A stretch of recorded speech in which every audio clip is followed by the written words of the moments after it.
So ఈరోజు మన ముందర కళ్యాణి గారు ఉన్నారు. 23 ఇయర్స్ ఏజ్ అమ్మాయి. సో నా దగ్గరికి వచ్చినప్పుడు తనకు ఇర్రెగ్యులర్ పీరియడ్స్తో వచ్చారు. సో ప్రాబ్లం ఏంటంటే పీసీఓఎస్ అంటే ఏంటంటే పాలీసిస్టిక్ ఓవేరియన్ డిసీజ్ అని అంటాము.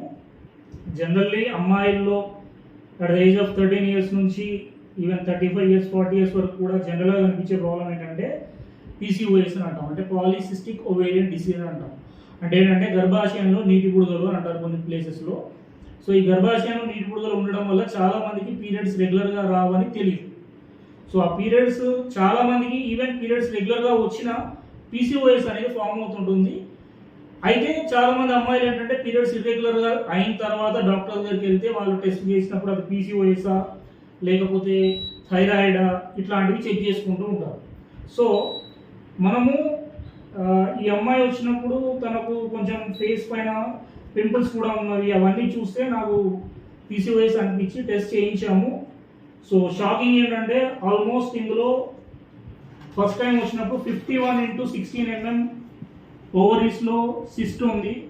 ఆల్మోస్ట్ అంటే చాలా పెద్దగా ఉంది. ఈవెన్ క్యాన్సర్ సిస్ట్గా కూడా కన్వర్ట్ అయ్యే ఛాన్స్ ఉన్న కేసు. సో మనకు తనకు మల్టిపుల్ ఇష్యూస్తో వచ్చారు. ఆ స్కానింగ్ చేసినప్పుడు యూట్రస్లో ఫైబ్రాయిడ్ ఉందని చెప్పేసి ఇచ్చారు 24x19 mm. దెన్ ఓవరీస్లో రైట్ హైడ్రోసాల్పిన్స్ అండ్ పయోసాల్పిన్స్ ఉంది. దెన్ 15x16 mm ఆఫ్ ఓవరీలో పెద్ద సిస్ట్ ఉంది. సో ఈరోజు తను ఎప్పుడు వచ్చారు అంటే 25th జనవరి నాడు రిపోర్ట్ చేయించుకుని వచ్చారు. మళ్ళీ ఈరోజు వచ్చారు. 2 months మెడిసిన్స్ కంప్లీట్ అయిపోయాయి. అండ్ 1st April నాడు మళ్ళీ రిపోర్ట్ చేయించారు. ఈరోజు ఆల్మోస్ట్ నార్మల్ వచ్చింది. సో ఆల్మోస్ట్ అంటే మీకు అంత పెద్ద క్యాన్సర్స్ గడ్డలాగా ఉన్నది కూడా కంప్లీట్గా వెళ్ళిపోయింది.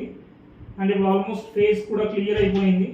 సో తను చెప్తారండి మనకు కళ్యాణి గారు మీకు ఫస్ట్ ఎట్లా వచ్చింది ఏంటి అనే దాని గురించి ఒకసారి మనకు చెప్తే అందరికి యూస్ఫుల్గా ఉంటుంది. సో వ్యూవర్స్ చెప్పండి. నాకు 5 years అయింది సార్ పీరియడ్స్ రాక. నార్మల్గా నేను ఒక దగ్గర చూపించుకున్నాను. కొంచెం గట్టిగా కిందాలే అమ్మా. 2 months నుంచి ఒక వేరే దగ్గర చూపించుకున్నా, జడ్జికాలంలో చూపించుకున్నా. బట్ 3 months టాబ్లెట్స్ వాడినా కూడా రాలేదు. తర్వాత కొన్ని సిచ్యువేషన్లో నేను చూపించుకోలేకపోయినా. నాకు ఒక సురేఖ అనే అమ్మాయి తెలుసు. ఒకే హాస్టల్ సేమ్. అందులో మా దగ్గర చూస్తారు అంటే ఒకసారి వచ్చిన 2 months కూడా కాదు, 1 monthకే నాకు వైట్ గడ్డలు లెక్క పడ్డాయి. అదే మీ దగ్గరికి వచ్చి చూపించిన తర్వాత మళ్ళీ 2 స్కానింగ్ అని చూపించేసరికి మీరు నార్మల్ అని చెప్పారు. అది నేను కూడా నమ్మలేని విషయం ఇది. నేను హ్యాపీ సార్. అంటే ఇట్లా మనకు ఇప్పుడు మీ కేసులో ఏంటంటే యాక్చువల్లీ అమెనోరియా సిన్స్ 5 years అని ఉంది.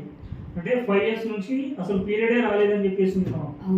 సో ఇట్లాంటి కేసెస్లో చాలా మంది నెగ్లిజెన్స్ వల్ల లేకపోతే ఇంట్లో ఇబ్బందుల వల్లనో దేని వల్లనో మనం చెక్ చేయించుకోకపోవడం వల్ల ఏమవుతుందంటే ఇట్లాంటి కేసెస్ క్యాన్సరస్గా మారుతున్నాయి. సో ఇది చాలా ఇబ్బందికరమైన పరిస్థితి. అంటే అప్పుడు క్యాన్సరస్గా మారింది అనుకోండి, ఇక అప్పుడు కీమోస్ ఇవన్నీ వెళ్ళాల్సి వస్తుంది. ఈవెన్ ఇంత పెద్ద సిస్టర్స్ కూడా మనకు క్లియర్ అయిపోయినందుకు ఈవెన్ నాకు కూడా హ్యాపీగా ఉంది. మీకు కూడా 2 monthsలో క్లియర్ అయిపోయినందుకు. సో ఇంకా కొన్ని చేంజెస్ కావాలి, అవి కూడా చేసేద్దాము. ఒక 2-3 monthsలో క్లియర్ అయిపోతుంది. సరే, ఓకే.